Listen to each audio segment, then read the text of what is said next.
PSL 11 का anthem भी आ गया है। PSL 11 के कैप्टन की सेरेमनी भी हो चुकी है और कल जो है वो भाई आगाज होने वाला है किन का भाई लाहौर कलंदर वर्सेस हैदराबाद। भाई कौन जीतेगा दोनों की प्लेइंग 11 भी बताऊंगा और हाँ सभी टीम्स के ओपनर्स कौन होंगे चलिए बात करते हैं। हो दोस्तों क्रिकेट शादी से पीछे दोस्तों वीडियो में आगे बढ़ने से पहले चैनल को लाइक सब्सक्राइब कर देना और आप सभी को पता वीडियो को मुकम्मल वॉच करना क्योंकि ये वाली वीडियो बहुत ही स्पेशल होने वाली है। मेरे दोस्तों जैसे कि आप सभी को पता है कि कल से जो है वो आगाज हो जाएगा 7 बजे जो है वो हमें हैदराबाद वर्सेस लाहौर कलंदर का मैच देखने को मिलेगा।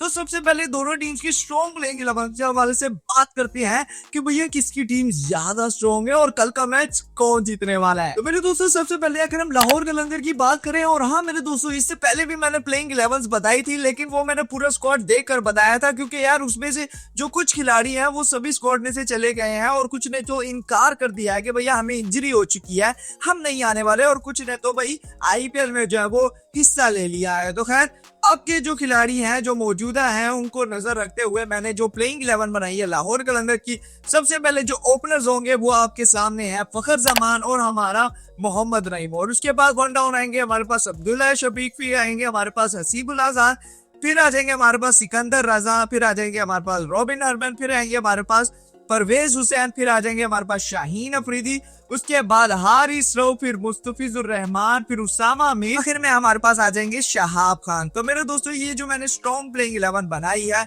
ये मैंने लाहौर कलंदर की बनाई है और ये एक्सपेक्टेड है कि भैया कल के मैच में हमें यही स्ट्रॉन्ग प्लेइंग 11 देखने को मिलेगी क्योंकि इस स्ट्रॉन्ग प्लेइंग 11 में मैंने विकेट कीपर को भी ऐड किया, साथ ही साथ मैंने बैट्समैन भी ऐड किया, साथ ही साथ मैंने स्पिनर्स भी ऐड किए। जो शहाब खान है वो स्पिनर है, जबरदस्त स्पिनर है और साथ ही साथ अगर हम बात करें उसामा अमीर की तो वो भी बहुत जबरदस्त लेग स्पिनर है। फिर उसके बाद जो फास्ट बॉलर हो जाएंगे फिर वो शाहीन अफरीदी है, साथ ही साथ हारिस रऊफ है और उसी के साथ मुस्तफिजुर रहमान है जो कि लेफ्ट आर्म फास्ट बॉलर है। यानी कि मैंने एक अच्छी टीम बनाई है, अच्छी प्लेइंग 11 बनाई है कल के मैच के लिए। अब अगर हैदराबाद टीम की बात करें तो भैया हैदराबाद की टीम के जो सबसे प्लेइंग 11 मैंने बनाई है उसमें सबसे पहले ओपनर्स आ जाएंगे हमारे पास साइम अयूब और मां सदाकत। भाई सबसे स्ट्रॉन्ग मुझे लग रहा है कि भैया ये दोनों कुछ करेंगे, दोनों का जो खेलने का अंदाज है ना वो अनबिलीवेबल। और उसके बाद अगर हम देखें वन डाउन तो हमारे पास मानस लाबुशेन आ जाएंगे जो कि इस टीम को लीड करेंगे, फिर आ जाएंगे हमारे पास कुशल परेरा, फिर आएंगे उस्मान खान जो कि विकेट कीपर होंगे और फिर आएंगे हमारे पास ग्लेन मैक्सवेल। अगर ग्लेन मैक्सवेल नहीं आते तो भैया मैं रिप्लेसमेंट बता देता हूँ। तो खैर फिर आएंगे हमारे पास इरफान खान न्याजी, फिर आएंगे हमारे पास अहमद आजम, फिर आ जाएंगे हमारे पास रायली मेरेडिथ, फिर आएंगे आकिब जावेद, फिर आ जाएंगे हमारे पास हुनैन शाह और आखिर में मोहम्मद अली। तो मेरे दोस्तों ये जो मैंने स्ट्रॉन्ग प्लेइंग 11 बनाई है आपके सामने है। अगर ग्लेन मैक्सवेल नहीं आता तो ग्लेन मैक्सवेल की जगह एक और ऑलराउंडर होगा, आप हमाद आजम को ला सकते हो क्योंकि हमाद आजम मेरे ख्याल से ओवरसीज प्लेयर बन चुका है, USA की टीम से खेलता है मेरे ख्याल से जहां तक मुझे लग रहा है। तो खैर अगर ग्लेन मैक्सवेल नहीं है तो आप हमाद आजम को डाल सकते हो या फिर स्पिनर ऑलराउंडर के साथ जा सकते हो। वैसे अगर हम देखें तो स्पिनर्स आपके पास मौजूद है, मां सदाकत स्पिन कर लेता है, आपके पास मानस लाबुशेन है जो कि स्पिनर है, फिर आपके पास साइम अयूब है जो कि स्पिन करता है। यानी कि स्पिनर्स हैं। फास्ट बॉलर्स भी मैंने ऐड किए हैं जैसे कि रायली मेरेडिथ, फिर उसके बाद आकिब जावेद, फिर हमारे पास आ जाएंगे हमारे हुनैन शाह, फिर आ जाएंगे हमारे पास मोहम्मद अली। ये मैंने जो है वो स्ट्रॉन्ग प्लेइंग 11 बनाई है हैदराबाद टीम की क्योंकि मिडल ऑर्डर साथ ही साथ स्पिनर्स और फास्ट बॉलर इन सबको देख के मैंने जो है वो जबरदस्त स्ट्रॉन्ग प्लेइंग 11 बनाए हैं कल के मैच के लिए। एक्सपेक्टेड हो सकता है कि भैया यही स्ट्रॉन्ग प्लेइंग 11 हो। हाँ जहां तक अगर हम मैच की बात करें भाई कल का मैच कौन जीतेगा तो कल भाई पहला मैच होगा, बहुत ही इंटरेस्टिंग होगा और साथ ही साथ अगर हम देखें तो भैया दोनों टीम बहुत ही स्ट्रॉन्ग है। मुझे उम्मीद है कि यार लाहौर कलंदर, क्योंकि मैं लाहौर कलंदर की टीम को सपोर्ट करता आ रहा हूं शुरू से, आप सभी को पता है अगर लाहौर कलंदर की टीम जीत जाती है तो भैया मजा ही आ जाएगा। मैं किसी एक खुश नसीब का भाई कमेंट जो है वो पिन कर दूंगा जो सबसे पहले करेगा, और अगर हैदराबाद जीत जाती है ना तब भी जो है वो मैं पहला कमेंट पिन करूंगा जो भी सबसे पहले देगा जवाब। और आज मुझे बताना कि भैया कौन जीतने वाला है, लाहौर कलंदर या फिर हैदराबाद। तो मेरे दोस्तों कल से जो है वो फनी कंटेंट शुरू हो जाएगा क्योंकि अब मैं चाहता हूं कि भाई रेगुलर वीडियोस बनाए और साथ ही साथ रोस्टिंग मूड वाली वीडियोस बनाए। और दूसरी तरफ सारे दोस्त मेरे से ये कह रहे थे कि भैया PSL 11 के किड्स के बारे से आप बोलो कि भाई किड्स कैसे है और एंथम जो रिलीज हुआ है उस पर आप क्या कहना चाहते हो।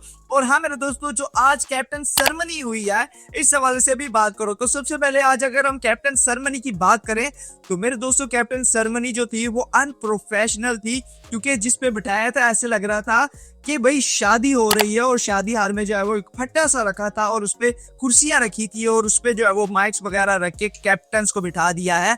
ऐसा लग ही नहीं रहा था कि ये इंटरनेशनल लीग हो रही है। माजरत के साथ मैं ये कहना चाहता हूँ, पता नहीं कौन है मैनेजर और क्या क्या मैनेज, थर्ड क्लास मैनेज करवाया है। अगर आपने ओपनिंग सेरेमनी नहीं रखनी थी, अगर आपने धूमधाम से पीएसएल को नहीं शुरुआत देनी थी, तो मेरे दोस्तों ये छोटी छोटी चीजें जो होती है ना आपकी दिखती है। अगर आप सब कुछ नहीं कर रहे तो तकरीबन कैप्टन सेरेमनी होती है वो तो अच्छी बना लो भाई। बहुत सारी जगह है जहां पर हमें अच्छे से बैकग्राउंड देख सकते हैं। ये हमें क्या अजीब सा बैकग्राउंड देखने को मिला, कोई चीज ही नहीं लग रही थी, समझ से बाहर। मुझे तो मजा नहीं आया कैप्टन सेरेमनी को देखकर। और अगर आप मुझे कहोगे कि भैया इसको 10 में से क्या दोगे, तो भैया मैं 10 में से सिर्फ और सिर्फ 2 नंबर दूंगा इस कैप्टन सेरेमनी को। बिल्कुल थर्ड क्लास जो है वो कैप्टन सेरेमनी करवाई है इन सब ने। और हाँ, जहां तक अगर पीएसएल के एंथम की बात करें तो भाई सारों को जो है वो क्रिंज लग रहा था कि भाई ये पीएसएल का एंथम नहीं, ये तो पेप्सी का एड है। और यकीनन यार हमें दिख भी रहा था कि भाई पीएसएल का एंथम तो है ही नहीं।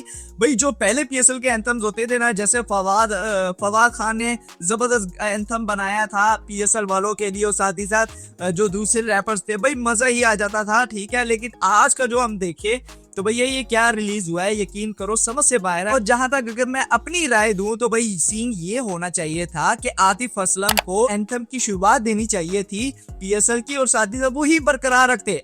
लेकिन जो उसमें उस एंथम में एक गर्ल थी जो कि रैप गा रही थी, इस गर्ल रैपर के साथ जो है वो हमारे तलहा अंजुम को भी ऐड होना चाहिए था, क्योंकि इन दोनों का मुकाबला होता। लड़की जो है वो अपने 4 टीम्स के कैप्टन की तारीफें करती। तो मेरे दोस्तों शुरुआत और एंडिंग आतिफ असलम को करनी चाहिए थी, और बीच में जो है वो टीम्स की तारीफ जो है ये दोनों कर दे तो भैया मजा ही आ जाता। ऐसी सोच कहाँ पर है मुझे तो नहीं पता कि भैया ये लोग कुछ ऐसा सोचते हैं। ये वही भाई पता नहीं कौन सा स्क्रिप्ट राइटर रखा हुआ है। भाई मुझे एक चांस दो एक दिन के लिए, यकीन करो मैं ऐसा कंटेंट बना कर दूंगा आपको। भाई पीएसएल जो है वो यहाँ से यहाँ तक पहुंच जाएगा। इनके पास कोई कंटेंट आइडिया नहीं है, इनको पता नहीं है कि किस तरह मैनेज किया जाता है। कैप्टन सेरेमनी से लेकर साथ ही साथ एंथम तक भाई समझ से बाहर है कि ये लोग करते क्या है। तो मेरे दोस्तों इस समझ से आप लोगों ने मुझे कमेंट सेक्शन में बताना है कि जिनको पीएसएल का एंथम पसंद आया है तो भाई मुझे कमेंट सेक्शन में बताना। और जहां तक मेरे से पूछोगे तो भाई मुझे बिल्कुल पसंद नहीं आया, क्रिंज सा लग रहा था, पता नहीं क्या कह रहे थे, मुझे तो समझ ही नहीं आई।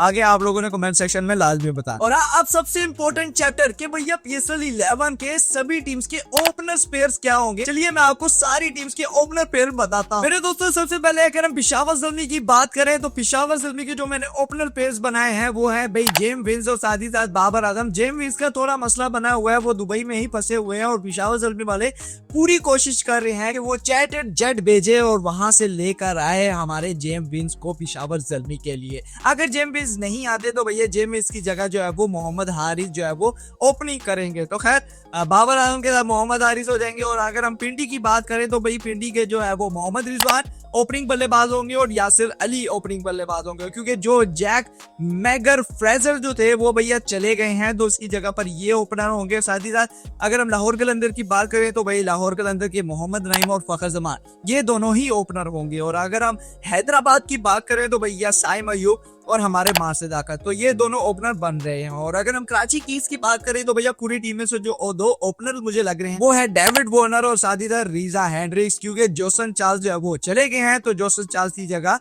रीजा हेंड्रिक्स हमें ओपनर देखने को मिलेंगे। और अगर हम इस्लामाबाद यूनाइटेड की बात करें ना, भाई मजा ही आ गया। इस्लामाबाद यूनाइटेड के जो ओपनर होंगे वो डेवन कॉनवे और साथ ही साथ आंद्रेस गोस, भाई जबरदस्त दोनों बल्लेबाज हैं। तो खैर अगर हम मुल्तान सुल्तान की बात करें तो उसमें जो है वो ओपनर करेंगे हमारे साहिबजादा फरहान रन मशीन और साथ ही साथ हमारे स्टीव स्मिथ जो कि अच्छे लग रहे हैं। मुझे बैटिंग देखो चाहे जबरदस्त यार, मुझे अच्छे लग रहे हैं।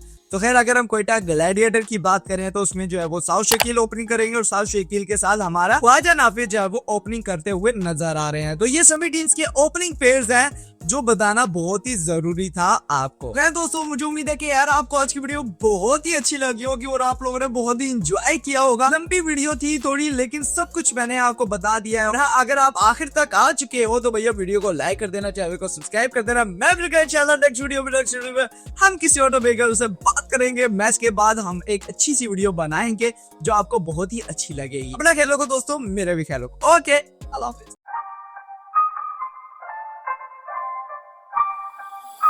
Again.